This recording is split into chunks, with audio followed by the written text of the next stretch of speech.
The story begins in London, December 1814. The crystal chandeliers of Lady Finchley's Grosvenor Square residence blazed with the light of thousands of beeswax candles, casting golden shadows across marble floors polished to mirror brightness. Outside, snow fell in soft whispers against window panes frosted with winter's artistry. The annual Christmas ball had drawn the cream of London society, their silks and jewels glittering beneath the candlelight, as music from a string quartet wove through conversations conducted behind painted fans and false smiles. Victoria Ann Sinclair stood in her customary position behind an arrangement of potted palms near the cardroom entrance, her grey silk gown modest against the peacock display surrounding her. At 28 years old, she had perfected the art of invisibility, that particular skill possessed by women whom society had deemed unremarkable. Her chestnut hair, arranged without artifice, caught none of the candlelight that seemed to favour the golden curls of younger misses. Her figure, of normal weight for the era, had long ceased to be a source of distress and had become instead a simple fact of her existence. What no one in that glittering assembly suspected, however, was that the plain spinster half hidden behind greenery could have purchased the very house in which they danced, along with most of the surrounding square, without troubling her banker overmuch. If stories of women who discover their true worth in the most unexpected moments move your heart, subscribe now and join us on this journey. You will not want to miss what happens next. The revelation of Victoria's carefully guarded secret would begin, as so many life-altering moments do, with careless words spoken by those who believed themselves beyond consequence. Victoria had not intended to linger near the cardroom, that masculine sanctuary where gentlemen retreated to discuss matters deemed unsuitable for delicate feminine ears. She had been seeking the retiring room when the distinctive voice of Nicholas Edward Carlyle, Duke of Bramwell, arrested her movement with the force of a physical blow. The Duke spoke, his tone carrying that particular aristocratic drawl that marked men born to consequence. "The matrimonial market this season is decidedly thin, gentlemen. Miss Arabella Hampton brings barely £5,000, though her father insists on calling it a fortune. Miss Weatherby might manage 8,000 if one includes her mother's jewels, though I suspect half are paste." Laughter echoed from within the cardroom, the cruel mirth of men evaluating women as commodities. Victoria's hand froze on the doorframe, her breath catching in her throat. Another voice inquired, "What of the others?" Victoria recognized Lord Gerald Fitzwilliam, second son of the Earl of Westbridge, a man whose gambling debts were whispered about in drawing rooms throughout Mayfair. "Others?" The Duke's voice carried amusement tinged with contempt. "Do you refer to those unfortunate creatures lurking about the edges of ballrooms, hoping against hope for some gentleman's attention? Lady Margaret Ashworth is pleasant enough, I suppose, though her father's debts are legendary. As for Miss Sinclair, the woman behind those palms there, good heavens, she must be nearing 30. Plain as a pikestaff, of normal and unassuming physique. And what could she possibly bring besides tedious respectability and perhaps £2,000 if one is being generous?" The words struck Victoria with the precision of carefully aimed arrows. 20 years of composure, of dignity maintained through countless slights, of grace under the weight of society's dismissal, crumbled in an instant. Something fierce and rebellious that she had suppressed since childhood ignited in her chest, burning away years of careful restraint. She stepped from behind the palms, her grey silk gown rustling in the sudden silence that fell over the corridor. Several gentlemen who had been lingering nearby turned to stare, sensing drama about to unfold. Victoria said, her voice carrying with unexpected strength through the suddenly hushed space, "Your Grace, how fascinating that you presume to know the financial circumstances of ladies to whom you have never been properly introduced." Nicholas Edward Carlyle emerged from the cardroom, his tall frame filling the doorway. His eyes, the colour of winter storms, widened fractionally as he took in her presence. He was handsome in that austere aristocratic manner, dark hair swept back from a high forehead, features that spoke of generations of careful breeding. His evening attire was impeccable, though Victoria's educated eye noted the slight wear at his cuffs, the waistcoat that was last season's style. "Miss Sinclair," he said, recovering his composure with the speed of long practice, I did not realize you were positioned so close. I apologize if my words caused you distress. The apology was perfunctory, delivered with the same care one might use in stepping around an inconvenient puddle. It was not, Victoria understood with sudden clarity, remotely sincere. Years of suppressed anger, of enduring dismissal and contempt from people who knew nothing of her true worth, crystallized into a moment of perfect rebellion. Her cousin Lydia would call it social ruin. Her late grandfather would have called it magnificent. Victoria said, her voice steady despite the pounding of her heart. Since you are so interested in monetary values, Your Grace, perhaps you would like to know that your estimation is off by a factor that would strain even your ducal arithmetic. The corridor was filling now, drawn by the scent of scandal. Lady Finchley appeared from the ballroom, her sharp eyes taking in the scene with obvious interest. Lord Fitzwilliam stood frozen in the card-room doorway, his expression caught between horror and fascination. Nicholas regarded her with an expression that mingled confusion and condescension. Miss Sinclair, I am certain your circumstances are quite respectable. I meant no genuine offence. Then allow me to educate you, Your Grace, Victoria replied, and felt the power of truth settling over her like armour. I own half of London. The statement fell into silence so profound that the distant strains of the string quartet seemed suddenly loud. A dozen faces stared at her, expressions ranging from disbelief to shock. Victoria continued, her voice gaining strength with each word. From the docks at Rotherhithe to the finest squares in Mayfair, my fortune in property generates more in monthly rents than your estates have seen in years. But please do continue explaining how my £2,000 and plain face make me unworthy of consideration. The Duke's face drained of colour, his aristocratic composure cracking visibly. Lady Finchley's fan snapped open with a sound like a pistol shot, her eyes wide with astonishment. Victoria executed a curtsy of perfect correctness, her years of deportment lessons serving her well in this moment of triumph. I bid you good evening, Your Grace, my lords, my ladies. I find I have lost my appetite for society's particular brand of entertainment. She turned and swept through the corridor, her head high, her hands trembling only slightly. Behind her, the silence erupted into furious whispers, but Victoria did not look back. She had spent 28 years invisible. Tonight she had ensured that no one would ever overlook her again. The consequences would be immediate and severe. But as her carriage rolled through snow-dusted streets toward her grandfather's house on Russell Square, Victoria found she did not care. Truth, she discovered, was its own form of liberation. The morning after Lady Finchley's Christmas ball dawned cold and bright, winter sunlight reflecting off snow-covered streets with painful intensity.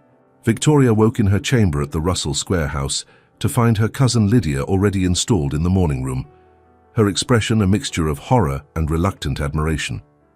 Lydia announced without preamble, setting down her teacup with enough force to rattle the saucer, "The entire city is speaking of nothing else. Lady Finchley sent round a note at 8 o'clock this morning."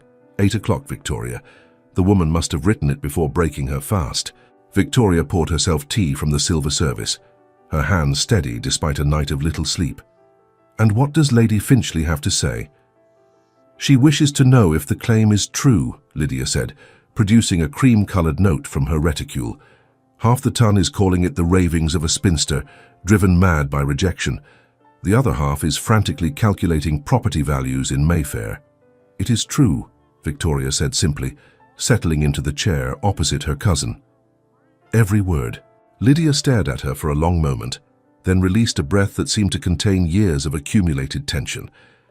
"Your grandfather's fortune, Samuel Harrington's holdings in the funds. I knew there was money, Victoria, but I had no idea of the scale." "Grandfather believed that genteel poverty was no virtue," Victoria replied. "He spent 40 years acquiring property when aristocrats were forced to sell during crises on the exchange. He taught me to manage every aspect of the estate before he died." Understanding dawned in Lydia's eyes. "You visit the properties yourself. Those mornings you claim to be visiting charities in the East End." "I am conducting business," Victoria confirmed. "Meeting with solicitors, inspecting buildings, ensuring tenants are treated fairly. The property in Rotherhithe alone brings in nearly £12,000 annually." Lydia set down her teacup, and regarded Victoria with new eyes. "I sat in ballrooms for 3 seasons, knowing you could buy and sell half the people there. Would it have changed their treatment of me?" Victoria asked quietly. "Money cannot purchase beauty, Lydia. It cannot make me younger or transform my figure into something fashionable. It cannot erase the fact that my grandfather was a merchant, that trade flows through my veins as surely as blood." "No," Lydia admitted, "but it might have saved you from last night's humiliation." Victoria set down her own cup, her voice gaining strength. "Was it humiliation? I spent 3 seasons enduring whispers and pitying glances, Lydia. I watched men like the Duke of Bramwell look through me as though I were transparent. Last night, I made certain he will never overlook me again." Before Lydia could respond, their butler Hendricks appeared in the doorway, his usual imperturbable expression slightly troubled. "Miss Sinclair, there are 17 cards waiting in the hall. 17 calls before noon, miss, and more arriving by the moment." Victoria and Lydia exchanged glances. The full weight of Victoria's revelation was beginning to manifest in the most tangible way possible, which was social attention. "Place them on the silver tray in my study," Victoria instructed. "I shall review them after breakfast." As Hendricks departed, Lydia leaned forward, her voice dropping to a whisper. "What are you going to do?" "This attention will not all be kindly meant, Victoria. There will be fortune hunters, social climbers, people who dismissed you yesterday who will now pretend they always saw your worth." "I am going to continue, as I always have," Victoria replied calmly. "Managing my properties, living my life, and refusing to apologize for speaking truth to power." What Victoria did not say, what she barely acknowledged even to herself, was that Nicholas Edward Carlyle's words had cut deeper than mere insult. They had exposed something she had long suspected. In the Duke's eyes, and in the eyes of men like him, she was worth exactly what her purse contained and nothing more. The knowledge burned with the cold fire of absolute clarity. The afternoon brought an unexpected development. Victoria was in her study, reviewing tenant agreements for a property near Covent Garden, the smell of old ink and parchment filling the air, when Hendricks announced a visitor whose name made her pen pause mid-stroke. "Mr. Edmund Davenport of Davenport and Sons Solicitors," Hendricks intoned. "He requests a moment of your time on a matter of some delicacy." Victoria knew Davenport and Sons. They represented some of the oldest families in England, including the ducal house of Bramwell. She set down her pen with deliberate care. "Show him to the drawing room," she instructed. "I shall join him presently." Mr. Edmund Davenport was a man of perhaps 50 years. His silver hair and shrewd eyes, speaking of decades, spent navigating the complexities of aristocratic business. He rose as Victoria entered, executing a bow of precise respect. "Miss Sinclair, thank you for receiving me without notice.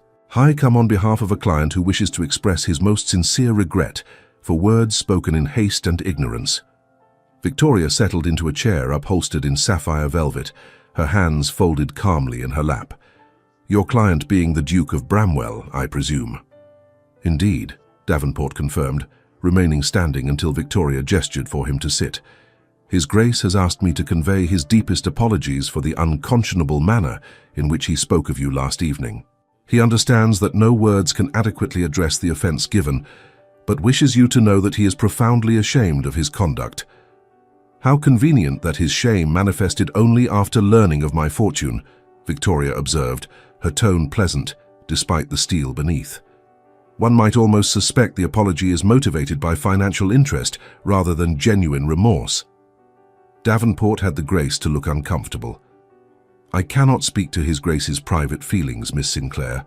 I can only convey his message and inform you that he would consider it a great honor if you would consent to receive him, that he might apologize in person." Victoria studied the solicitor for a long moment, considering. Every instinct urged her to refuse, to maintain her dignity through distance, yet curiosity tugged at her, that dangerous desire to understand what had prompted this attention. Was it merely mercenary interest, or had her words struck some deeper chord? "You may inform His Grace," she said finally, "that I am at home to callers between 3 and 5 o'clock. If he wishes to apologize, he may do so during appropriate calling hours, in the presence of my cousin as chaperone." Davenport's relief was palpable. "Thank you, Miss Sinclair. His Grace will be most grateful for your generosity." After the solicitor departed, Victoria remained in the drawing room, staring into the fire that crackled in the marble hearth. Snow had begun falling again outside the tall windows, coating London in a blanket of white that softened its harsh edges. She thought of Nicholas Edward Carlyle as she had last seen him, his face drained of colour, his aristocratic composure shattered by her revelation. Part of her took fierce satisfaction in having punctured his arrogance. Another part, one she barely acknowledged, wondered what sort of man lay beneath the ducal pride. The Duke of Bramwell arrived precisely at 3 o'clock the following afternoon, his appearance so punctual that Victoria suspected he had been waiting in his carriage to ensure perfect timing. Hendricks announced him with his usual impassive dignity, though Victoria detected a glimmer of interest in the butler's eyes. Nicholas entered the drawing room with the natural authority of a man accustomed to commanding any space he occupied. He was dressed impeccably in a dark blue coat that emphasized his broad shoulders, his cravat tied in an intricate knot that spoke of either a talented valet or considerable personal skill. He executed a bow of such depth that Victoria understood it as a gesture of sincere respect. "Miss Sinclair," he said, his voice carrying none of the contempt that had colored it 2 nights previous. "Thank you for receiving me. I am deeply sensible of the honor you do me." Lydia sat near the window with her embroidery, a chaperone whose presence was proper but whose attention was undoubtedly focused on every word exchanged in the center of the room. "Your Grace," Victoria replied, gesturing to a chair opposite her own. "I understand you wish to speak with me." He waited until she was seated before taking his own chair, another gesture of respect that did not escape her notice. For a moment, he seemed to struggle for words, and Victoria found herself unexpectedly curious about what the proud Duke of Bramwell might say when stripped of his aristocratic armor. He began, his grey eyes meeting hers directly. "I have spent the past 2 days considering how to adequately express my regret for the inexcusable manner in which I spoke of you. I have concluded that there are no words sufficient to the task. My comments were cruel, unjust, and spoke to a character flaw I had not previously recognized in myself." Victoria remained silent, allowing him to continue. "I have made inquiries," he admitted, "which I acknowledge is presumptuous, but I needed to understand the full scope of my ignorance. Your grandfather Samuel Harrington was a man of remarkable vision and business acumen. The holdings he built, which you now manage, represent decades of shrewd investment and careful stewardship.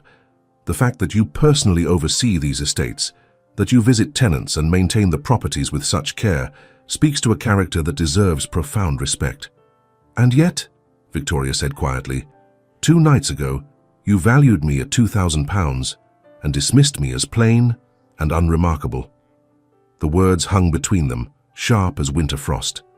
Nicholas did not flinch from them, but she saw the cost of hearing them reflected in his expression. "I did," he said simply. "I spoke from ignorance and prejudice, evaluating you as one might evaluate goods at market. It was contemptible, Miss Sinclair, and I can only throw myself upon your mercy and hope that you might in time find it possible to forgive such unconscionable behavior." Victoria studied him for a long moment, searching for signs of calculation or false sentiment. What she found instead was something unexpected, which was genuine shame, and beneath it a glimpse of the man who had learned to wear aristocratic pride as armor against the world. "Your estates are in difficulty," she said, not unkindly. "Your father's gambling debts have left you in circumstances that require you to consider marriage as a financial solution rather than a matter of affection." His jaw tightened, but he did not deny it. "My father was a man of great charm and little sense. He died 2 years ago, leaving behind debts that have consumed most of my income. I have spent the past 24 months attempting to restore the family holdings to solvency, but the task is considerable." "And so you came to London seeking a bride with fortune enough to solve your problems," Victoria continued, her tone remaining neutral. "That is practical, Your Grace, if somewhat mercenary. What was unconscionable was your assumption that any woman without significant wealth was beneath your consideration, worthy only of contempt. "You are correct," he acknowledged, his voice rough. "I had become so focused on the necessity of the situation that I forgot to see the people involved as anything beyond their financial value. Your words 2 nights ago were a mirror held up to my own worst qualities, Miss Sinclair, and I did not like what I saw reflected there." Victoria felt something shift in her perception of him, a slight softening of the anger that had burned so brightly since the ball.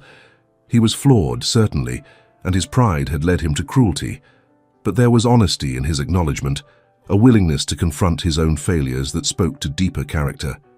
"I accept your apology, Your Grace," she said finally. "I appreciate your candor regarding your circumstances, and I acknowledge that financial pressure can lead even good men to make poor choices." Relief crossed his features, followed by something that looked remarkably like curiosity. "May I ask you a question, Miss Sinclair? One that has troubled me considerably since that evening." "You may ask," Victoria replied. "I reserve the right not to answer." Why did you remain silent for 3 seasons?" he asked, leaning forward slightly in his chair. "You possessed the means to command any attention you wished, to live far beyond the modest manner in which you presented yourself. Why endure the dismissal and contempt when you could have silenced it all with a word?" It was, Victoria realized, an intelligent question, one that cut to the heart of her choices. She glanced toward Lydia, who had paused in her embroidery to listen, then looked back at the Duke. "Because wealth cannot purchase genuine regard," she said simply. "Had I announced my fortune, every unmarried man in London would have paid court. But they would have been courting my property holdings, not Victoria Sinclair. I wished to know if anyone could see value in me beyond what I might bring to a marriage settlement." "And did anyone?" Nicholas asked quietly. "No," Victoria admitted, allowing him to see the pain beneath her composure. 3 seasons, Your Grace, and not a single gentleman looked at me and saw a woman worth knowing. They saw only what you saw. A plain spinster approaching 30, hardly worth the courtesy of an introduction. Money might have gained me a husband, but it would not have gained me respect or affection." The words settled between them, heavy with truth. Nicholas sat back in his chair, his expression troubled. "I was a fool," he said finally. "Worse than a fool because I allowed financial pressure to blind me to common decency and human worth. You deserved far better treatment than I gave you, Miss Sinclair, than London society has given you. I hope that my recognition of that fact, however belated, might represent the beginning of amended behavior." Victoria found herself unexpectedly moved by his words. She had expected perfunctory apology, the sort of social courtesy that costs nothing and means less. What she received instead was something approaching genuine contrition. "I appreciate your honesty, Your Grace," she said, her voice softening slightly. "It cannot have been easy to acknowledge such things, particularly to a woman you had dismissed so thoroughly." "It was considerably easier than living with the knowledge of what I had done," he replied. "I have spent 2 days understanding that I had become exactly the sort of man I most despise, one who measures human worth in pounds and pence." They spoke for another quarter-hour, the conversation gradually shifting from apology to more general topics. Victoria found herself discussing property management, and Nicholas proved surprisingly knowledgeable about agricultural improvements and tenant relations. His own estates, he explained, had suffered from years of neglect, but he was working to implement reforms that would benefit both the land and the people who worked it. When he finally took his leave, executing another deep bow before departing, Victoria remained seated in the drawing room, her thoughts troubled. The Duke of Bramwell was not the shallow aristocrat she had expected. Beneath the pride and financial pressure lay a man of intelligence and perhaps genuine principle. The discovery was both surprising and deeply unsettling. "He is in love with you," Lydia announced from her position by the window, setting down her embroidery. "Don't be absurd," Victoria replied, though her heart had begun to beat faster at the words. "He is motivated by practical necessity. I represent a solution to his financial difficulties." "Perhaps," Lydia conceded, "but I watched his face when you spoke of enduring 3 seasons of dismissal. That was not the expression of a man calculating property values, Victoria. That was the expression of a man who recognized he had injured someone he had come to care about. Victoria turned away, unwilling to let her cousin see the hope that had begun, against all wisdom, to take root in her heart. Hope was dangerous. Hope led to disappointment. She had learned that lesson thoroughly over 3 seasons of watching other women waltz while she stood behind potted palms. The days following Nicholas's visit brought a flurry of social attention that Victoria found both exhausting and revealing. Lady Finchley called, ostensibly to apologize for her Christmas ball becoming the scene of such drama, but clearly fishing for details about Victoria's property holdings. Lord Fitzwilliam appeared with roses and an invitation to drive in Hyde Park, his previous indifference replaced by obvious interest in her fortune. Even Miss Arabella Hampton, who had never deigned to speak to Victoria before, suddenly discovered they had much in common. Victoria received them all with perfect courtesy and gave them nothing. She recognized fortune hunting when she saw it, having watched such behavior directed at heiresses for 3 seasons. The difference was that she no longer felt invisible. She felt instead like prey. The one person whose continued attention surprised her was Nicholas himself. He called 3 times in the week following their first conversation, always during proper hours, always respectful of propriety. He brought no gifts beyond flowers appropriate to a calling acquaintance. He made no declarations or inappropriate advances. He simply talked with her about property management and agriculture, about books they had both read, about the complexities of navigating London society. It was, Victoria discovered, more seductive than any romantic overture might have been. Their 4th meeting occurred not in her drawing room, but in Hyde Park, where Victoria had gone to walk along the Serpentine on a morning crisp with frost. She was accompanied by Lydia, her hands tucked into a fur muff against the December cold, when she encountered Nicholas driving his curricle along Rotten Row. He drew his matched bays to a halt beside their path, executing a slight bow from his elevated position. "Miss Sinclair, Mistress Pemberton, what a pleasant surprise. I had not expected to encounter anyone else mad enough to brave the cold this morning." "The exercise is beneficial," Victoria replied, shading her eyes against winter sunlight reflecting off snow. "And the park is beautiful in this weather." "Indeed it is," Nicholas agreed, though his eyes remained on Victoria's face rather than the surrounding scenery. "Might I offer you ladies a ride? The curricle is small, but I believe we could manage." Lydia glanced at Victoria, a question in her eyes. Victoria hesitated only a moment before nodding. Nicholas assisted them, and Victoria found herself being handed up into the curricle with Nicholas's strong grip steadying her. The curricle was indeed small, requiring them to sit close enough that Victoria could feel the warmth of his body against her side. He set the horses to a gentle walk, navigating the frost-covered paths with easy skill. "I have been thinking about your grandfather," Nicholas said after they had driven in comfortable silence for several minutes. "Samuel Harrington must have been a remarkable man to build such a fortune from nothing." "He was," Victoria confirmed, her voice warming with affection. "He came to London at 16 with £5 and determination enough to move mountains. He worked first as a clerk, then bought his first property at 22, with money he had saved by living on almost nothing. He saw opportunities where others saw only poverty and risk." "He taught you everything," Nicholas observed, guiding the horses around a turn. "Property management, finance, negotiation, that is unusual for a woman." "He had no sons," Victoria explained. "Only one daughter, my mother, who married my father against grandfather's wishes. When both my parents died of fever when I was 8 years old, grandfather took me in. He said he would not raise a helpless female, dependent on the kindness of male relatives who might squander her inheritance. He trained me as he would have trained a son." "And your title, Miss Sinclair?" Nicholas asked. "Your father was gentry?" "Minor gentry," Victoria confirmed. "My father was the younger son of a younger son, with no fortune and no prospects beyond what he could earn as a solicitor. Grandfather despised him for what he called pretensions to a status unsupported by means. They reconciled only after my parents' deaths, and then only for my sake." Nicholas was quiet for a moment, processing this information. When he spoke again, his voice was thoughtful.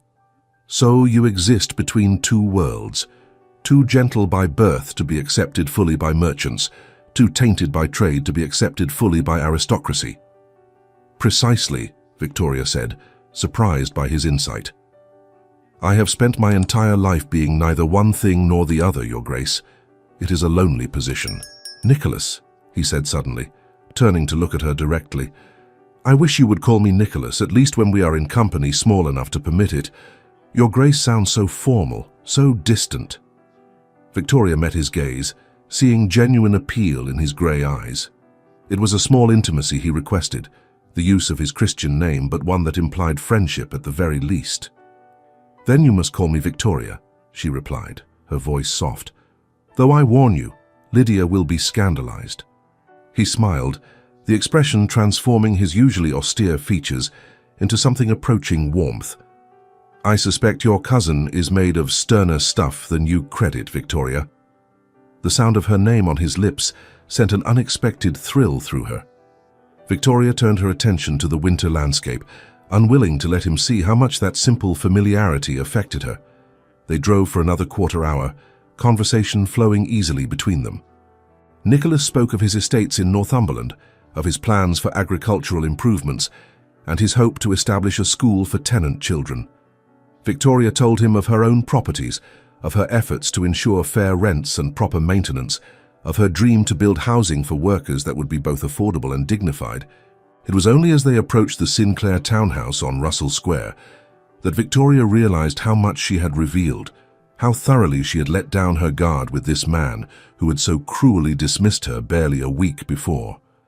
The realization troubled her, a small voice of caution warning against trust too easily given. As if sensing her thoughts, Nicholas drew the horses to a halt before her door and turned to face her directly. I know you have little reason to trust me, Victoria. I know that my words at Lady Finchley's ball created a wound that 1 week of courtesy cannot fully heal, but I hope you will give me the opportunity to prove that I am more than the worst moment you witnessed. Why? Victoria asked, her directness surprising herself. Why does it matter to you what I think? You have apologized. Your social obligation is discharged. Nicholas looked at her for a long moment, his expression unreadable. Because I find myself genuinely desiring your good opinion. Not because of your fortune, though I would be lying if I said financial considerations had not initially prompted my attention, but because you possess one of the finest minds I have encountered, male or female, and because your dignity in the face of dismissal speaks to a character I find myself wishing to know better. It was not a declaration of love. It was not even a declaration of romantic interest. But it was honest, and Victoria found herself valuing honesty above the pretty speeches that would have been easy for a man of his position to produce. Then continue to call, she said quietly. Continue to drive with me in the park, to discuss property management and agricultural reforms. Let us see what develops from honest conversation, Nicholas, rather than assumption and prejudice. His smile, when it came, was brilliant enough to rival the winter sun. He handed her down from the curricle with careful attention, his touch lingering perhaps a moment longer than strictly necessary. As Victoria entered her townhouse, Lydia following behind with an expression of barely suppressed excitement, she found herself thinking that perhaps hope was not always foolish, perhaps sometimes it was justified. The week before Christmas brought an unexpected invitation. Lady Genevieve Hartwell, a widow of considerable fortune and social influence, was hosting a small dinner party at her residence in Bedford Square. Victoria received the invitation with some surprise, as she had never moved in Lady Hartwell's elevated circle. The note accompanying the invitation made the reason clear. My dear Miss Sinclair, it read in elegant script, I have long admired your grandfather's business acumen and your own management of his legacy. I would consider it an honor if you would join my small gathering on the 22nd of December. I have invited several gentlemen engaged in commerce and property, and I believe you would find the conversation stimulating. His Grace the Duke of Bramwell will also be in attendance. Victoria showed the invitation to Lydia, who immediately began planning her wardrobe. Lady Hartwell moves in the highest circles, Lydia explained, her excitement palpable. She is accepted everywhere despite her merchant origins because she married an earl's younger brother and has become a patroness of the arts. This is a significant honor, Victoria. The evening of the dinner party arrived cold and clear, stars visible in the winter sky as Victoria's carriage navigated through London streets. She had chosen a gown of deep crimson silk that complemented her colouring while maintaining the modest neckline appropriate to her status as an unmarried woman. Lydia had dressed her hair in a style more elaborate than her usual simple arrangement, allowing curls to frame her face in a manner that softened her features.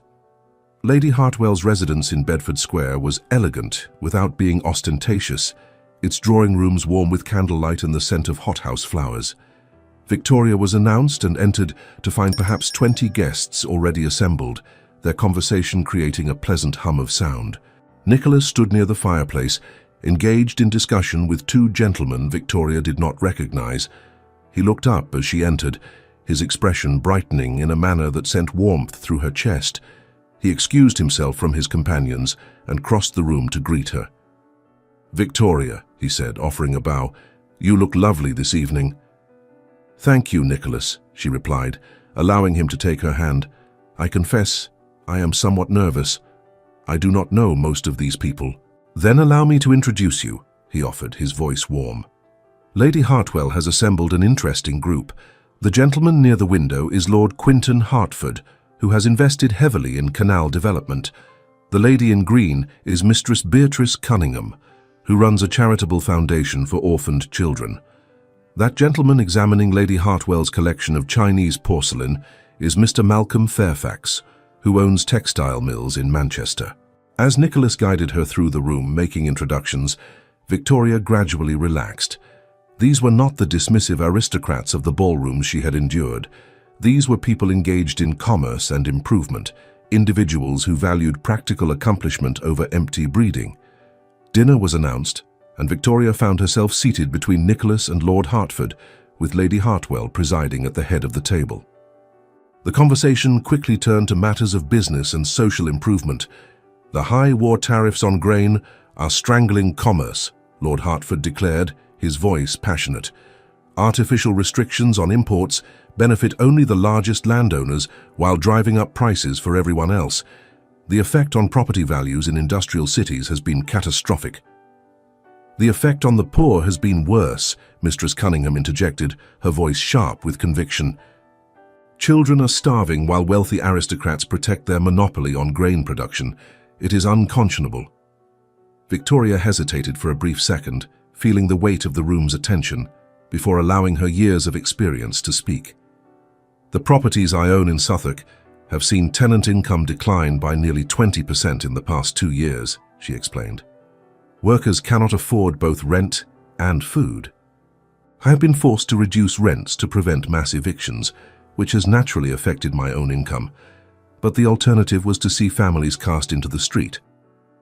"You own property in Suffolk?" Mr. Fairfax asked with interest. "Industrial or residential?" "Both," Victoria confirmed. "My grandfather believed in diversifying holdings. I own 3 spinning mills, several warehouses near the river, and approximately 200 cottages providing housing for workers." The table fell silent for a moment, various guests reassessing their understanding of the quiet woman in the crimson gown. Nicholas, she noticed, was watching her with an expression of fascination. 200 cottages, Lord Hertford repeated. "That is a substantial holding. How do you manage tenant relations on such a scale?"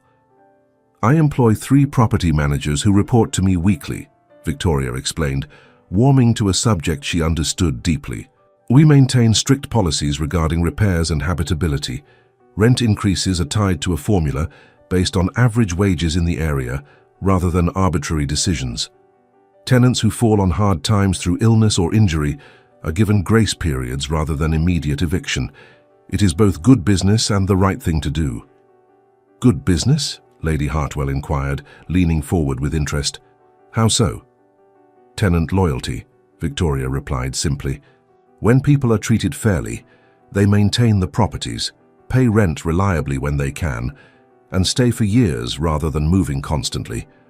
My turnover rate is less than 5% annually, compared to industry averages of 20% or higher.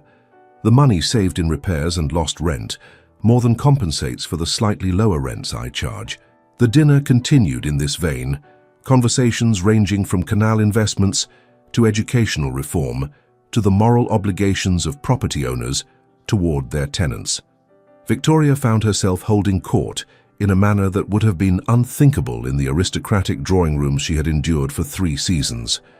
Nicholas contributed thoughtfully to the discussions, revealing a mind engaged with practical improvements rather than merely theoretical philosophy. He spoke of his efforts to implement crop rotation on his Northumberland estates, of installing drainage systems that had increased yields by 30%, of his plans to build a school that would teach both academic subjects and practical skills. "You understand something that many of your class refuse to acknowledge," Lord Hertford said to Nicholas during a lull in conversation. "Improving the conditions of your tenants and workers improves your own circumstances. Prosperity cannot exist in isolation." "I'm learning that lesson more thoroughly with each passing day," Nicholas replied, glancing at Victoria. "I have been fortunate in my teachers." After dinner, the ladies withdrew to the drawing room, while the gentlemen remained at table for port and cigars. Victoria found herself engaged in conversation with Lady Hartwell, who proved to be as shrewd as her reputation suggested. "You have made quite an impression this evening, my dear," Lady Hartwell observed, settling onto a sofa and gesturing for Victoria to join her. "Lord Hertford was telling me he would like to discuss a potential partnership regarding canal investments. Mr. Fairfax is interested in your tenant management policies for implementation in Manchester. You have accomplished more for your social standing tonight than 3 seasons of ballrooms could achieve." "I simply spoke honestly about my work," Victoria replied, accepting a cup of tea from a servant. "I have discovered that honesty is far less exhausting than pretending to be someone I am not." "And the Duke of Bramwell?" Lady Hartwell asked, her eyes sharp with interest. "There is something between you two. I watched him throughout dinner. He looked at you the way a starving man looks at bread." Victoria felt heat rise in her cheeks. "His Grace and I have developed a friendship based on mutual interests, nothing more." "My dear child," Lady Hartwell said gently, "I have been navigating London society for 30 years. I know the difference between courtesy and genuine feeling.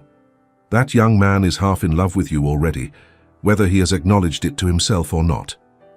The words sent Victoria's heart racing, but she forced herself to remain calm. "Even if that were true, which I doubt, what difference would it make?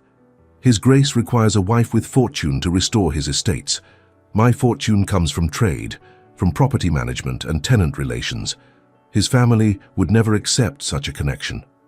"His family," Lady Hartwell said, her voice taking on a steely quality, "consists of a mother who has been living beyond her means for 20 years and a younger sister who married a wealthy baron 2 years ago. Neither has any ground on which to object to an alliance that would save the ducal estates from ruin. As for Nicholas himself, he strikes me as a man intelligent enough to recognize value when he encounters it." Before Victoria could respond, the gentleman rejoined the ladies, Nicholas immediately seeking out Victoria's company. He settled beside her on the sofa, his proximity sending warmth through her, despite the proper distance he maintained. "You were magnificent at dinner," he said quietly, his voice pitched for her ears alone. "Watching you discuss property management and tenant relations with such authority and passion was extraordinary. You belong in rooms like this, Victoria, engaged with people who value your mind and accomplishments. Rather than standing behind potted palms at balls," Victoria said, allowing a touch of humor into her voice. "Rather than being dismissed by fools who could not see your worth," Nicholas corrected, his voice fervent. "I count myself among those fools, Victoria, but I hope I am learning." They talked for another hour as the party continued around them, their conversation ranging from serious topics to shared humor. Victoria found herself laughing genuinely for the first time in years, her usual guardedness melting away in the warmth of Nicholas's attention. It was only as her carriage rolled through darkened streets toward Russell Square that Victoria allowed herself to examine the evening fully. Lady Hartwell's words echoed in her mind, "Half in love with you already." Could it be true? And if it was, what did it mean? Nicholas needed her fortune, yes, but tonight she had seen something deeper, a meeting of minds that transcended financial necessity. Hope, that dangerous emotion, bloomed more fully in her chest.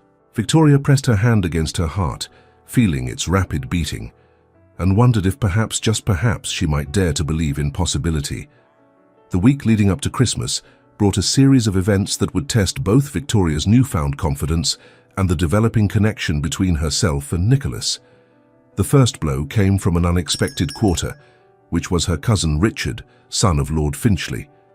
Victoria had never cared for Richard. He was a man of perhaps 35 years, possessed of his father's title-hunting ambitions, but lacking his father's charm.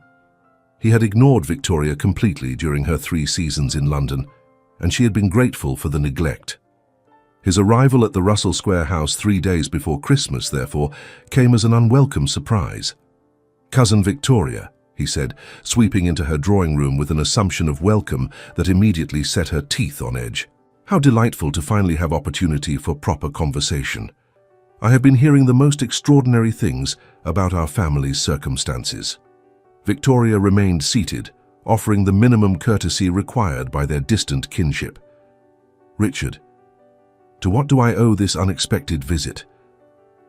"Why, to discuss family matters, of course," he replied, settling into a chair without invitation. "This fortune you have been concealing from the family, Samuel Harrington's properties. Surely you realize such significant holdings should be managed by someone with proper experience in these matters." "They are being managed by someone with proper experience," Victoria replied coolly. "Myself. I have been overseeing the estate for 6 years, and it has grown by 18% in that time." Richard waved a dismissive hand. Yes, I am certain you have done adequately for a woman, but now that your circumstances are public knowledge, it is time for a man to take charge. As your nearest male relative on your mother's side, I am prepared to assume responsibility for managing your properties." Victoria stared at him, momentarily speechless at his presumption. "Richard, I am 28 years old, of sound mind, and under no legal obligation to surrender management of my own property to anyone. I thank you for your concern, but it is entirely unnecessary." His expression hardened, revealing the calculation beneath his pleasant facade. "Come now, Victoria. You cannot seriously intend to continue managing such extensive holdings yourself. What will your future husband think? What gentleman of quality would accept a wife who involves herself in trade and tenant relations?" "Then I suppose I shall have to find a gentleman of quality who values intelligence and capability," Victoria replied, her voice taking on an edge. "As I have no intention of surrendering control of my property to anyone, husband or otherwise, it will necessarily limit my options. I am comfortable with that limitation." Richard leaned forward, his voice dropping to a more threatening tone. "You should consider your position carefully, cousin. Your grandfather's merchant origins are well known. Questions could be raised about the source of his initial capital, rumors of smuggling connections at the docks, of goods acquired through less than legal means. Such scandals can destroy reputations, Victoria, and property values along with them." The threat was unmistakable. Victoria felt cold settle over her, the warmth of the past weeks evaporating in an instant. "My grandfather's business was entirely legitimate. Any suggestion otherwise is both false and actionable." "Truth matters less than perception in our world," Richard said, rising to his feet. "I urge you to reconsider my offer, Victoria. Family should help family, after all. And family can also protect family from unpleasant gossip, provided family shows appropriate gratitude." He departed with a bow that mocked courtesy, leaving Victoria alone with the bitter taste of his threats. She sat in silence for several minutes, her mind racing through possibilities and responses. Richard meant what he said. He would spread lies about her grandfather's business dealings, would paint Samuel Harrington as a criminal, rather than the honest merchant he had been. The damage to her reputation, already precarious due to her merchant origins, could be catastrophic. Worse, such rumors could affect her properties. Tenants might refuse to pay rent to someone accused of criminal connections. Business partners might sever relationships. The carefully built edifice of respect she had begun to construct could crumble in days. Victoria penned a quick note to her solicitor, Mr. James Winchester, requesting an urgent meeting. Then she sat at her desk, pulled out her property ledgers, and began systematically documenting every aspect of her grandfather's business dealings. If Richard intended to wage war through rumor, she would defend with facts. The meeting with Mr. Winchester took place the following morning in his offices on Chancery Lane. The solicitor, a man of 60 years with a reputation for both discretion and effectiveness, listened carefully as Victoria explained Richard's threats. "He is attempting extortion," Winchester said flatly when she finished, "demanding control of your property under threat of spreading damaging rumors. It is illegal, though proving it would be difficult without witnesses to his exact words." "Can he actually damage my reputation with false rumors?" Victoria asked, dreading the answer she already suspected. Winchester hesitated, then nodded reluctantly. "Unfortunately, yes. The town operates on gossip and perception rather than evidence. If Lord Finchley's son begins spreading stories about your grandfather's supposed criminal connections, others will repeat them without verification. The fact that the stories are lies matters little if people choose to believe them. So he can destroy everything my grandfather built simply by lying," Victoria said, feeling despair settle over her. "Not destroy," Winchester corrected gently. "Damage, certainly, but not destroy. Your properties are real, your income is documented, your business practices are exemplary. The truth would eventually prevail. However, the process would be painful, expensive, and socially damaging." Victoria returned to Russell Square feeling the weight of the world pressing down on her shoulders. She had dared to hope, had begun to believe that perhaps she could find acceptance and even happiness. Now that hope seemed as fragile as winter ice. The second blow fell 2 days later, on Christmas Eve morning.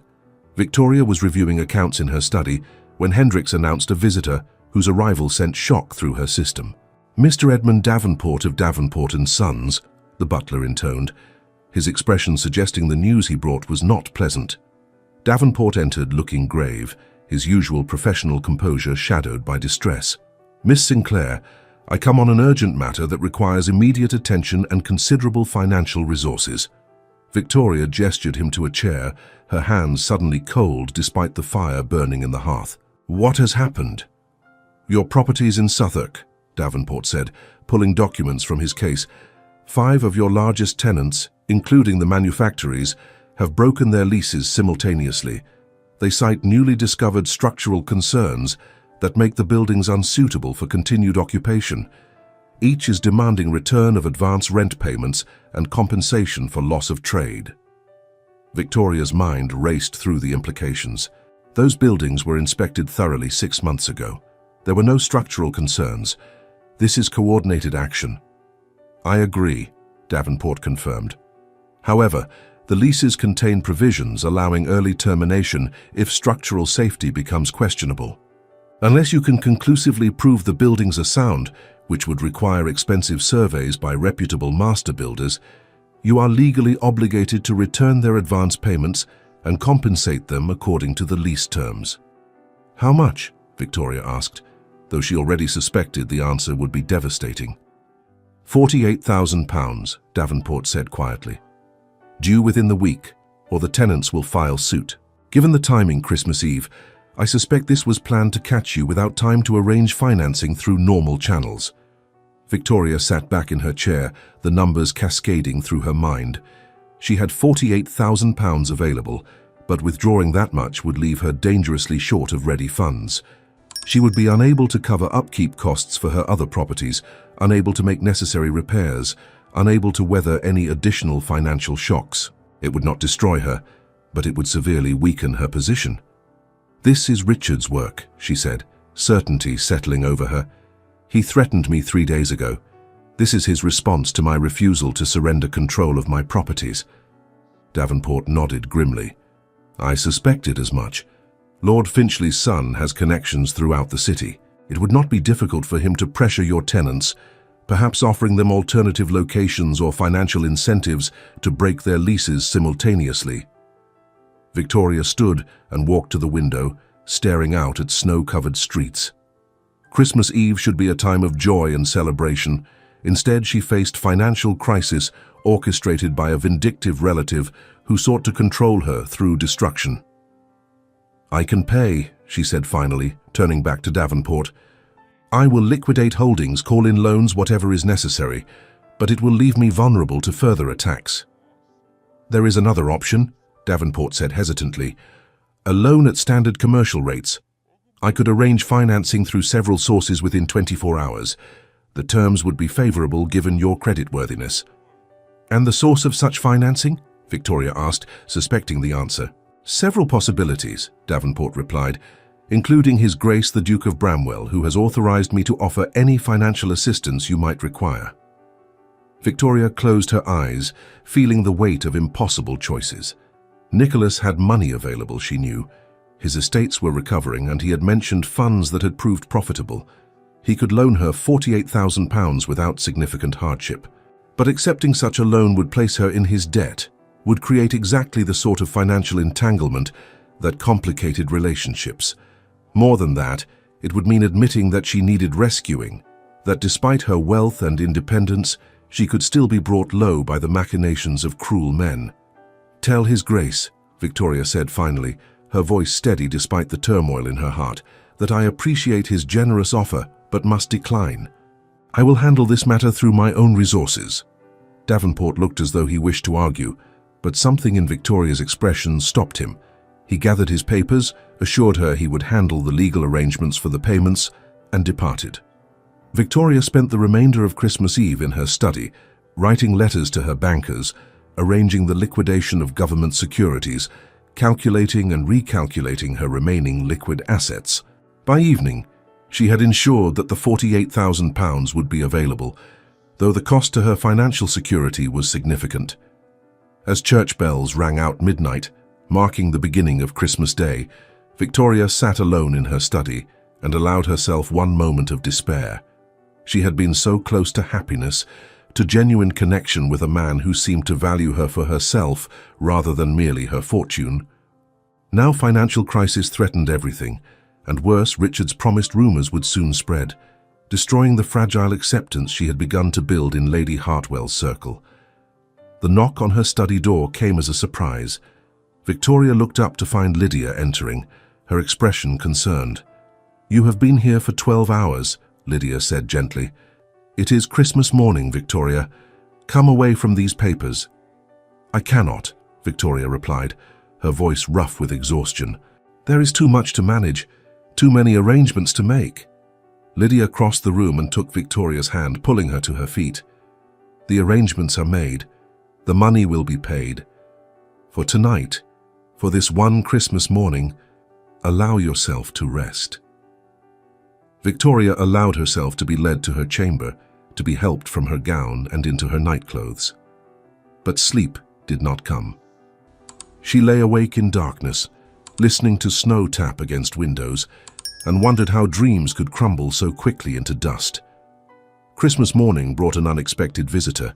Victoria was in the morning room, attempting to choke down breakfast she did not want, when Hendricks announced Nicholas. His arrival was highly improper for such an early hour on Christmas Day, which suggested the matter was urgent. He entered like winter storm, his hair disordered, his greatcoat still damp with snow, his expression fierce with emotion barely contained. "You refused my help," he said without preamble, crossing the room to stand before her. "Davenport came to me last night, told me you declined the loan. Victoria, why?" "Because I will not be in debt to anyone," she replied, setting down her teacup with careful precision. "Not even you, Nicholas. Especially not you." "Especially not me," he repeated, his voice rising. "What does that mean? Do you trust me so little? Do you believe I would use a loan to manipulate or control you?" "I believe," Victoria said, rising to face him, "that financial entanglements complicate relationships. I believe that owing you £48,000 would fundamentally alter the dynamic between us. I believe that I have fought too hard for independence to surrender it now, even to someone I care about." The words hung between them, her admission that she cared more honest than she had intended. Nicholas stared at her, his chest rising and falling with emotion. "You care about me," he said, his voice dropping to something softer, more vulnerable. "Yet you would rather face financial devastation than accept help from me. I would rather face temporary setback than permanent obligation, Victoria corrected. I have managed, Nicholas. The money is being paid. My properties remain mine, controlled by me. That independence is worth the cost. He reached out, taking her hands in his touch warm despite the winter cold he had brought with him. Victoria, you stubborn, magnificent fool. I was not offering a loan as a business transaction. I was offering help because watching you struggle when I have means to assist is agony. I was offering partnership, support, the kind of mutual aid that should exist between people who care for each other. Partnership, Victoria repeated, her voice breaking slightly. Is that what we have, Nicholas, or is this still about my fortune being the solution to your financial difficulties? He released her hands as though burned, stepping back with an expression of such hurt that Victoria immediately regretted the words. But they had needed saying, the question that had haunted her since his apology. Is that what you truly believe? He asked, his voice rough. That my attention has been motivated solely by your money? That every conversation, every drive in the park, every moment we have shared has been calculated financial strategy? I don't know what to believe, Victoria admitted, sinking back into her chair. I want to believe you see me as a person, Nicholas, not a solution. But I am a woman with a fortune, and you are a man who needs one. Those facts cannot be ignored. Nicholas was silent for a long moment, his expressions cycling through pain, anger, and finally something that looked like resignation. When he spoke, his voice was quiet but intense. Let me tell you what I see when I look at you, Victoria. I see a woman of remarkable intelligence who manages a property empire with skill that humbles me. I see someone who treats her tenants with compassion while maintaining profitable business. I see a person who endured 3 seasons of dismissal and contempt without losing her dignity or her essential kindness. I see someone who speaks truth to power, who values integrity over social acceptance, who would rather face financial hardship than compromise her independence. He moved closer, not touching her, but close enough that she could see the emotion in his grey eyes. Yes, I need your fortune, he continued. I would be lying if I denied it. But I need your intelligence more, your strength, your refusal to accept anyone's estimation of your worth except your own. I need the way you challenge me to be better, to see beyond aristocratic pride to human value. I need you, Victoria, not your property holdings. Tears had begun sliding down Victoria's cheeks, though she made no sound. Nicholas knelt before her chair, taking her hands again, his grip gentle but firm. I know I have given you little reason to trust my motives, he said. I know that my initial approach was mercenary, motivated by financial desperation rather than genuine regard. But somewhere in the past weeks, Victoria, between discussions of tenant relations and agricultural reform, between drives in the park and dinners at Lady Hartwell's, I fell in love with you. The words struck Victoria's heart like physical blow. She stared at him, searching his face for signs of calculation or false sentiment, finding only raw honesty and vulnerability. You love me, she repeated, her voice barely a whisper. I love you, he confirmed. I love your brilliant mind and your compassionate heart. I love the way you transform when discussing property management, the way your entire being comes alive with passion for your work. I love your courage in speaking truth, your refusal to be diminished by others' opinions. So I love you, Victoria, with every fiber of my being, and the fact that you are wealthy is merely a fortunate circumstance rather than the primary motivation. Victoria pulled one hand free, pressing it against his cheek, feeling the warmth of his skin and the slight roughness of morning stubble. I want to believe you, she whispered. I want so desperately to believe that someone could see past my plain face and unassuming appearance to the person beneath. There is nothing plain about you, Nicholas said fiercely. You are beautiful in ways that transcend conventional appearance.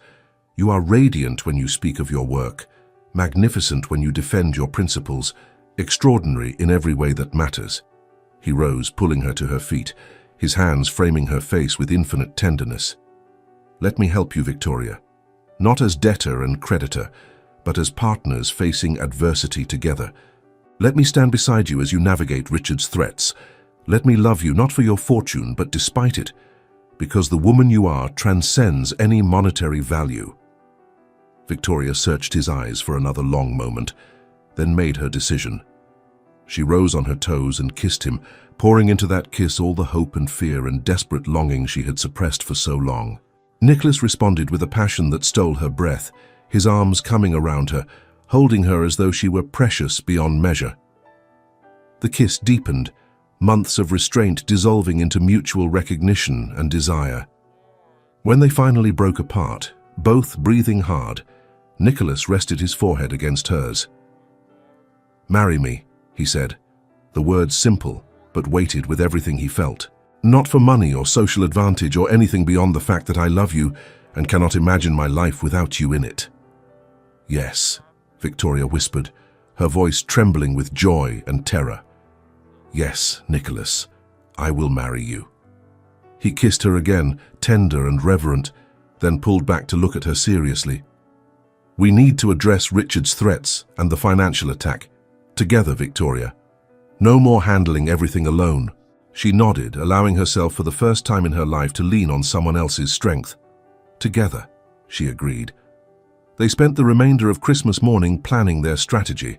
Nicholas proved to be as practical as he was passionate, his aristocratic connections providing avenues Victoria's merchant origins had closed. He would make inquiries about Richard's business dealings, looking for leverage. Lady Hartwell would be enlisted to counter any rumors Richard spread. The properties in Southwark would be inspected by independent architects Nicholas knew personally, men whose reputations were beyond question. "There is one other matter we must address," Nicholas said as midday approached. "My mother." Victoria's happiness dimmed slightly. She had not yet met the Dowager Duchess of Bramwell, but reputation suggested a woman of rigid social standards and aristocratic pride. "She will object to our marriage," Victoria said quietly.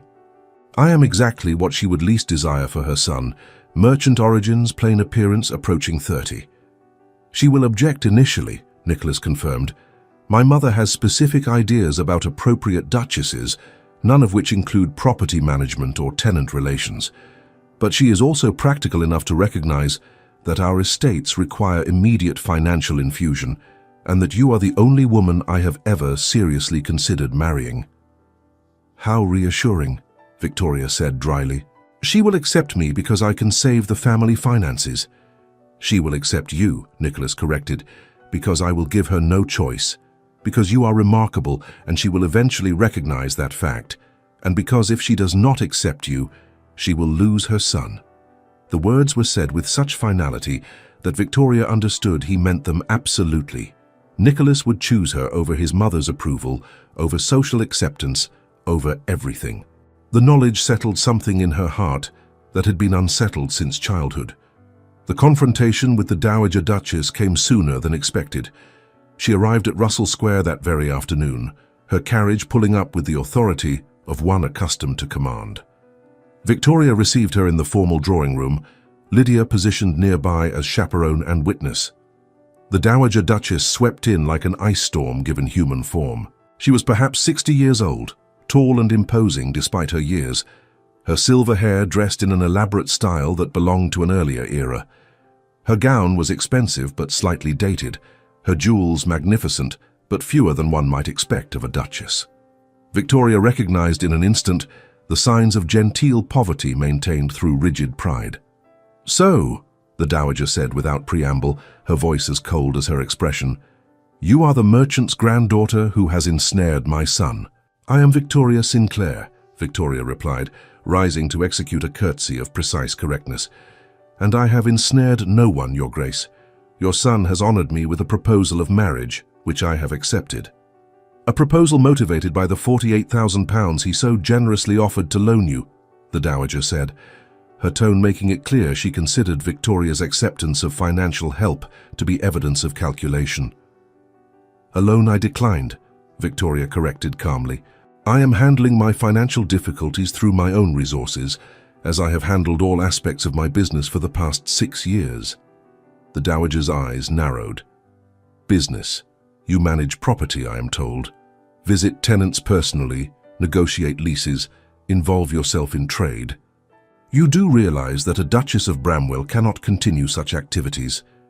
Then I suppose," Victoria said, her voice remaining steady despite the anger building in her chest, "that your son will have to reconsider his choice, because I have no intention of surrendering management of my properties, not for a title, not for social acceptance, not for anything."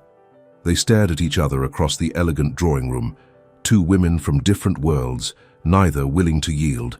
Into this tense silence came Nicholas himself, still wearing his greatcoat, clearly having followed his mother directly from his own residence. "Mother," he said, his voice carrying warning, "I trust you are showing Miss Sinclair the courtesy she deserves as my future wife." "I am showing her the reality she will face," the dowager replied, turning her cold gaze on her son. "This woman may have money, Nicholas, but she will never have breeding. Society will never fully accept a tradesman's granddaughter as Duchess of Bramwell. You will face whispers, subtle ostracism, the very real possibility of social diminishment." "Then we shall face it together," Nicholas said, moving to stand beside Victoria. "And I count social diminishment a small price for a marriage based on genuine love and mutual respect." "Love," the dowager repeated, the word dripping with contempt. "How romantic." "And when love fades, Nicholas, when you wake 10 years hence and realize you have tied yourself to someone who can never truly be your equal, what then?" "She is my equal," Nicholas said quietly. "In every way that matters, she exceeds me.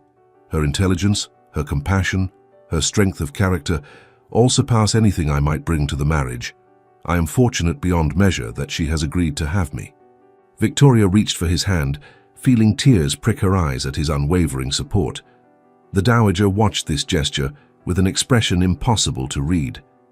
"You would choose her over your family," the dowager said, not quite a question. "I would choose her over everything," Nicholas confirmed. "She is my family now, Mother. You may accept that and remain part of our lives, or you may refuse and find yourself increasingly isolated. The choice is yours." The dowager stood frozen for a long moment, generations of aristocratic pride warring with practical necessity and perhaps some deeper recognition. When she finally spoke, her voice had lost some of its ice. "Very well," she said. "If you are determined to make this match, Nicholas, I will not stand in your way, but do not expect me to celebrate it." "I expect nothing beyond basic civility," Nicholas replied, "which I trust you can manage, given your legendary social graces." The dowager turned to Victoria, her expression still cold but no longer actively hostile. "You may have money, Miss Sinclair, but can you truly become a duchess? Can you navigate the complexities of aristocratic society, manage a ducal household, fulfill all the obligations that title requires?" "I have managed a property empire worth more than most ducal estates," Victoria replied evenly. "I believe I can handle the complexities of your social world, particularly as I have no intention of conforming to all its more ridiculous expectations." Something that might have been respect flickered in the dowager's eyes. "You have spirit," she acknowledged. "That may serve you well, though it will also create difficulties." "Very well. If this marriage is to occur, it must be done properly. St. George's, Hanover Square, Archbishop presiding, full ceremony. If society is to witness your elevation, let us ensure they cannot question its legitimacy." With that pronouncement, she swept from the room, leaving Victoria and Nicholas staring at each other in something approaching disbelief. "That went better than expected," Nicholas said finally. "Your mother essentially called me unworthy while agreeing to the marriage," Victoria replied. "How is that better than expected?" "She did not threaten to disinherit me," Nicholas pointed out, "and she committed to a proper wedding. For my mother, that represents significant compromise." Victoria laughed despite herself, the sound slightly hysterical. "We are engaged. Your mother despises me. I am facing financial sabotage, and yet somehow I am happier than I have been in years." Nicholas pulled her into his arms, holding her close. "We will face everything together, Victoria. Richard's threats, my mother's disapproval, whatever society throws at us. Together." She buried her face in his chest, breathing in his scent, feeling his strength and warmth surrounding her. For the first time in her life, Victoria was not alone. The knowledge was both terrifying and magnificent. The weeks following their engagement brought battles on multiple fronts. Richard made good on his threat, spreading rumors about Samuel Harrington's supposedly criminal business dealings. The story spread through society with the speed of wildfire: smuggling at the docks, dealings with known criminals, property acquired through blackmail and extortion. Lady Hartwell proved invaluable in countering these rumors. She hosted another dinner party, this time specifically to allow Victoria to present documented evidence of her grandfather's legitimate business practices. Mr. Winchester provided affidavits from bankers, testimony from merchants, proof of proper licensing and taxation. Lord Hertford, who had investigated Samuel Harrington's reputation before proposing his canal partnership, spoke eloquently about the merchant's integrity. "I knew Samuel Harrington personally," Lord Hertford declared to the assembled company. "He was a man of absolute honesty, someone who could have cut corners and increased his profits, but chose instead to maintain the highest standards. These accusations against him are not merely false, they are slanderous." The tide of rumor did not stop entirely, but it slowed. Those who valued facts over gossip began defending Victoria publicly. The social acceptance she had begun building at Lady Hartwell's first dinner party solidified into genuine support from a core group of influential people. Nicholas's contribution came from a different angle. Using his aristocratic connections, he began investigating Richard's business dealings, looking for leverage. What he discovered was damning. "Richard has been speculating in property," Nicholas reported during one of their daily meetings to coordinate strategy. "Buying on credit, assuming values would rise, planning to sell at profit before payments came due. The market has turned against him. He is facing ruin within months unless he can raise significant capital quickly." "Which explains why he wanted control of my properties," Victoria said, understanding crystallizing. "He intended to use them as collateral for his own debts."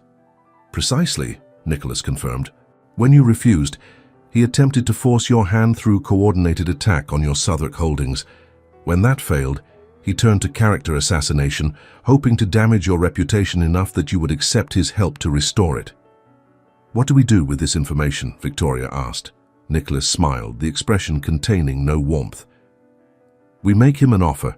He withdraws all rumors, apologizes publicly for spreading false information, and signs a legally binding agreement never to approach you about your properties again. In exchange, we do not expose his financial situation to his creditors." The meeting with Richard took place at Mr. Winchester's offices, neutral ground where witnesses could document every word spoken. Richard arrived, looking haggard, his usual confident facade cracking under the strain of his financial difficulties. Winchester laid out the evidence methodically.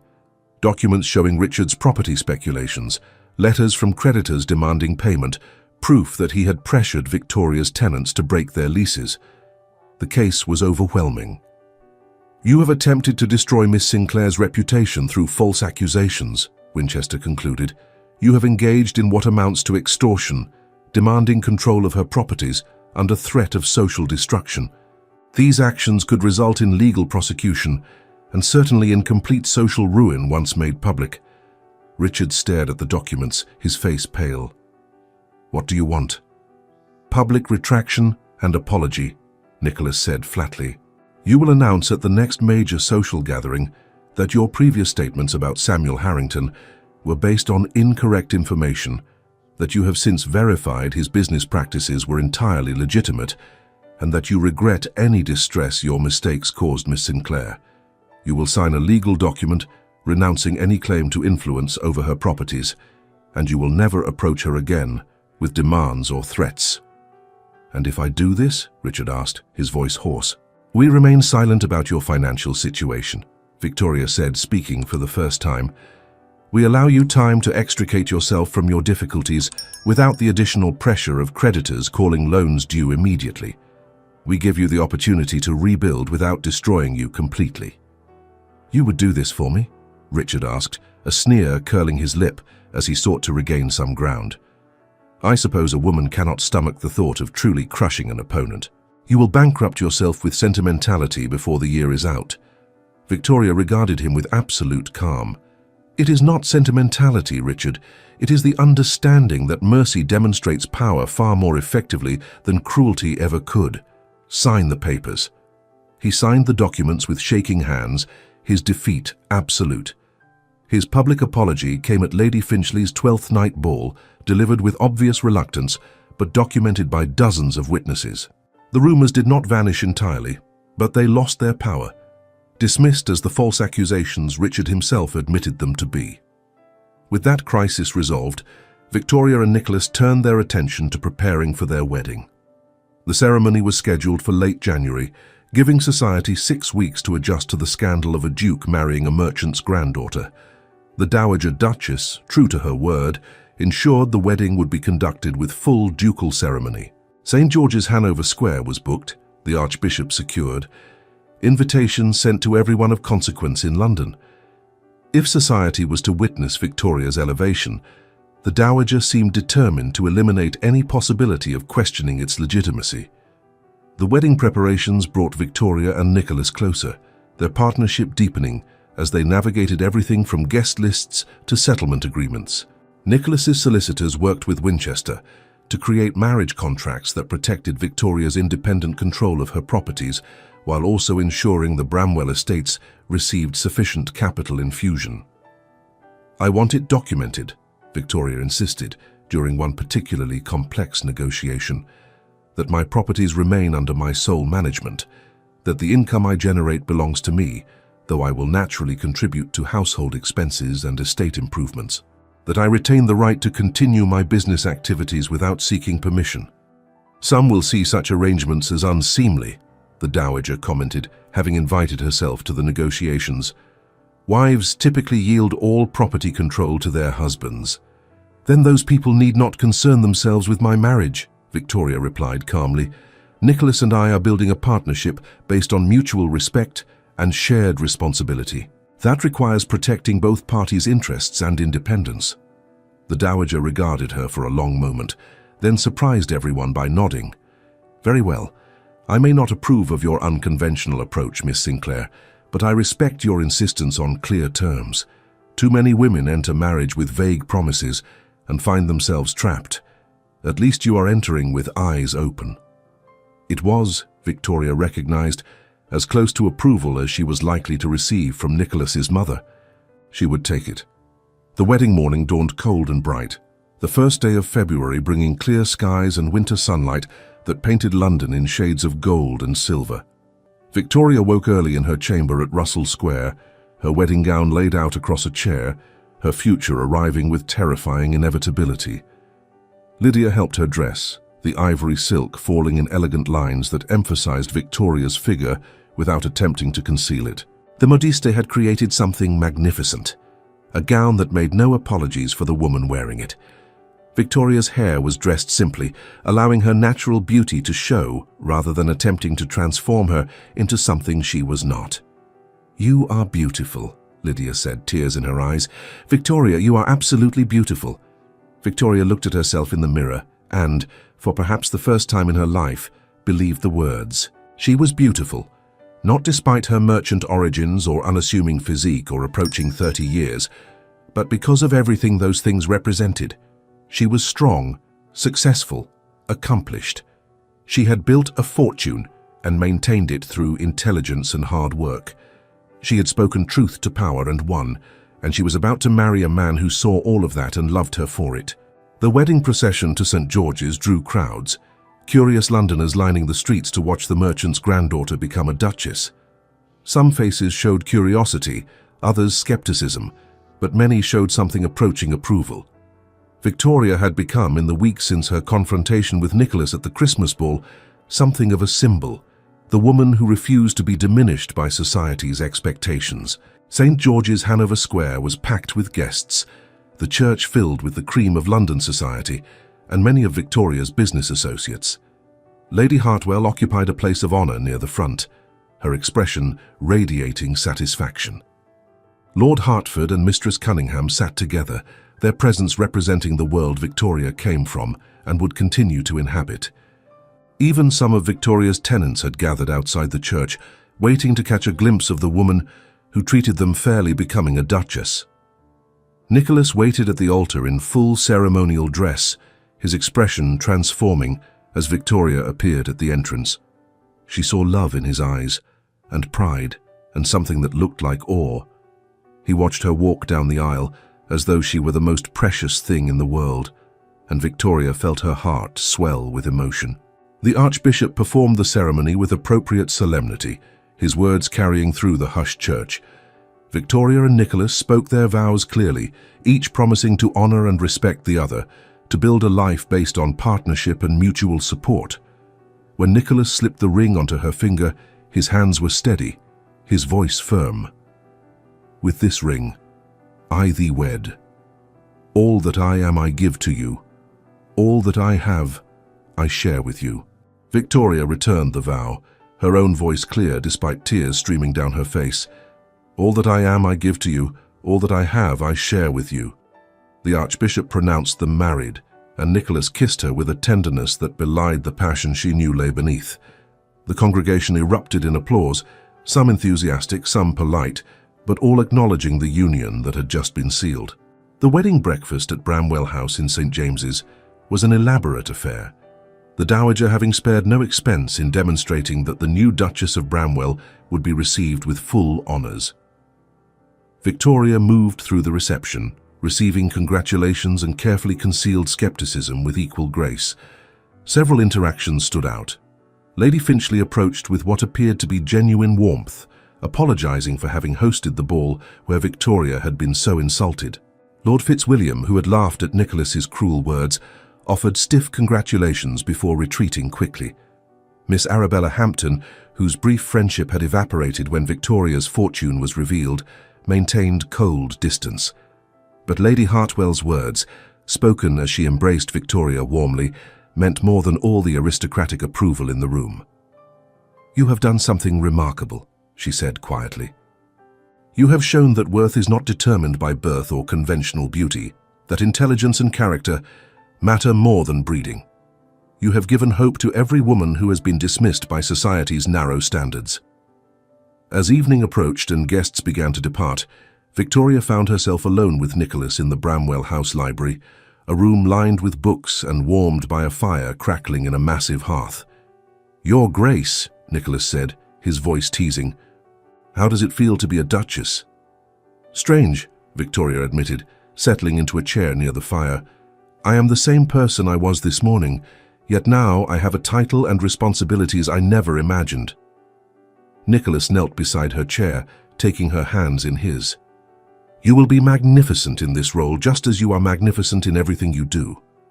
But remember, Victoria, you are still you, still the woman who manages half of London's property, who treats tenants with compassion, who speaks truth without fear. The title does not change that." "Some will expect it to," Victoria said quietly. "They will expect me to abandon my business, to become a conventional duchess focused on social obligations and charitable committees. Then they will be disappointed," Nicholas replied firmly. "We agreed from the beginning that this would be a partnership of equals. You will continue managing your properties, continuing your work. I will support you in that, not attempt to constrain you." Victoria leaned forward, kissing him with all the love and gratitude she felt. "I chose well," she whispered against his lips. "We both did," he replied, pulling her to her feet and into his arms. "Now come, Your Grace. We have a lifetime to begin." 5 years later, on an April morning in 1820, Victoria stood in the nursery at Bramwell House watching her 3 children play. William, at 4 years old, showed disturbing signs of inheriting his mother's head for business, having already begun organizing his toy soldiers into efficient formations. Eleanor, 2 years old, possessed her father's aristocratic bearing and her mother's stubborn independence. Baby James slept peacefully in his cradle, blissfully unaware of the remarkable family into which he had been born. Nicholas entered the nursery, wrapping his arms around Victoria from behind, his chin resting on her shoulder. "Do you remember what today is?" "The anniversary of my rebellion," Victoria replied, smiling at their private tradition. Every year on the anniversary of the Christmas ball, where she had confronted Nicholas, they celebrated what they called the day truth changed everything. They had built an extraordinary life together in those 5 years. The Bramwell estates had been restored to profitability through Victoria's careful financial planning and Nicholas's agricultural innovations. Her property holdings had expanded, now including housing developments designed specifically for workers, built to standards that prioritized dignity and comfort alongside profit. They had founded 3 schools together, institutions that taught both academic subjects and practical skills, open to children regardless of their family's ability to pay. Victoria's tenant management policies had become models studied by property owners throughout England. Nicholas had been elected to Parliament, where he advocated for reforms to benefit workers and challenged the high grain tariffs that kept prices artificially elevated. The Dowager Duchess had gradually thawed, her initial coldness giving way to grudging respect and eventually something approaching affection. She would never fully approve of Victoria's unconventional approach to being a duchess, but she acknowledged the results: flourishing estates, happy tenants, a son who had found both financial stability and genuine happiness. Society's acceptance had come more slowly, but it had come. Victoria would never be embraced by the most rigidly traditional elements of the ton, but she had built her own circle: progressive aristocrats, successful merchants, intellectuals and reformers who valued merit over birth. Lady Hartwell's drawing room remained a frequent gathering place, conversations ranging from business to politics to art. "I have been thinking," Nicholas said, his voice quiet against Victoria's ear, "about that night at Lady Finchley's ball, about the man I was then. So focused on financial necessity that I could not see human worth, about how close I came to missing the greatest gift life could offer." "You grew," Victoria replied, turning in his arms to face him. "We both did. I learned to value myself rather than seeking validation from others. You learned to see beyond aristocratic pride to genuine merit. We found each other through adversity and built something stronger for it." Nicholas kissed her forehead, his arms tightening around her. "I love you more now than on our wedding day, Victoria. Every year brings deeper understanding, greater appreciation for the remarkable woman you are. You transformed not just my circumstances, but my entire worldview. You taught me what partnership truly means." Victoria rested her head against his chest, listening to his heartbeat, feeling the solid warmth of him surrounding her. She thought about the young woman who had stood behind potted palms at ballrooms, convinced she was invisible, believing herself unworthy of notice or love. She thought about the moment she had chosen rebellion over silence, truth over dignity, authenticity over acceptance. "I never imagined this," she said quietly. "Standing in a ducal nursery with our children playing, discussing property management with Parliament members, being valued for my mind rather than dismissed for my appearance. I never dared hope for happiness like this." "You deserved it all along," Nicholas replied. "You always possessed extraordinary worth, Victoria. The tragedy was not that you lacked value, but that so many people refused to see it. I am grateful beyond measure that you gave me the opportunity to prove I could learn to see truly." That evening, after the children were asleep, Victoria and Nicholas hosted a small dinner party. The guest list included Lady Hartwell and Lord Hertford, Mistress Cunningham and Mr. Fairfax, several progressive members of Parliament and their wives. Conversation ranged across topics that would scandalize traditional society: workers' rights, educational reform, the moral obligations of property owners, the need for representation that extended beyond aristocratic interests. Victoria held court as naturally as breathing, discussing profit margins and tenant loyalty programs, debating the relative merits of different housing designs, challenging assumptions about what was possible. Nicholas watched her with obvious pride and love, occasionally contributing but mostly content to observe his wife in her element. As their guests departed, Lady Hartwell paused to embrace Victoria warmly. "You have become exactly what I hoped that first dinner party, a bridge between worlds, someone who proves that intelligence and character matter more than birth. You are changing London, my dear, one conversation and one policy at a time." Alone finally, Victoria and Nicholas stood together in the library that had become their private sanctuary, the room where they planned their business ventures and social reforms, where they argued policy and discussed their children's futures, where they simply existed together without the weight of titles or expectations. "What would you tell her?"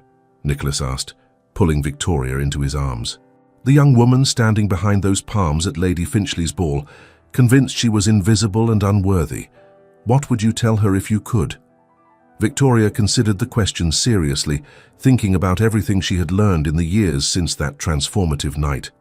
"I would tell her," she said finally, "that her worth is not determined by others' opinions.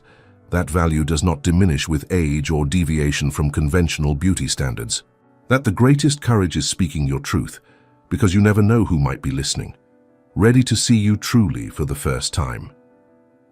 Nicholas kissed her, tender and reverent, a kiss that spoke of years together and years yet to come. "I am grateful I was listening," he murmured against her lips. "I am grateful for your courage, for your rebellion, for every moment that led us to this life we have built together." Victoria rested her forehead against his, her eyes closing, her heart full of joy and gratitude and love that had grown stronger rather than fading with time. She had stood invisible for 3 seasons, had been dismissed and mocked and overlooked. But she had refused to be diminished. She had spoken truth to power, had claimed her worth, had built a life of meaning and purpose. And in doing so, she had found not just love but partnership, not just acceptance but genuine respect, not just happiness, but the profound satisfaction of living authentically. The merchant's granddaughter had become a duchess, yes, but more importantly, Victoria Sinclair had become fully herself, had discovered her own voice and refused to silence it for anyone. As London settled into winter darkness beyond the library windows, Victoria and Nicholas held each other close, their love a warmth against the cold, their partnership a foundation upon which they had built something extraordinary. They had faced adversity together, had weathered scandal and financial crisis and social opposition. They had emerged stronger, their bond deepened by every challenge overcome. The story that had begun with cruel words at a Christmas ball had transformed into something far greater, a testament to the power of truth, the importance of valuing human worth over superficial judgments, the possibility of redemption and growth, and above all, the transformative nature of love built on genuine respect and equality. Victoria had owned half of London when she married Nicholas. Together they had built an empire not of property alone but of principle, creating change that would echo through generations. And they had done it by remaining true to themselves, by refusing to accept society's limitations, by choosing partnership over power and compassion over convenience. It was, Victoria reflected, as she stood in her husband's arms, a far better ending than the young woman behind the potted palms could ever have imagined. And it was only the beginning. Thank you for journeying with us through this tale of courage and love. If you believe in speaking your truth and stories that celebrate resilience and transformation, please subscribe, like, and share this with someone who needs to hear it. Your support helps us continue creating stories that remind us all of our inherent worth.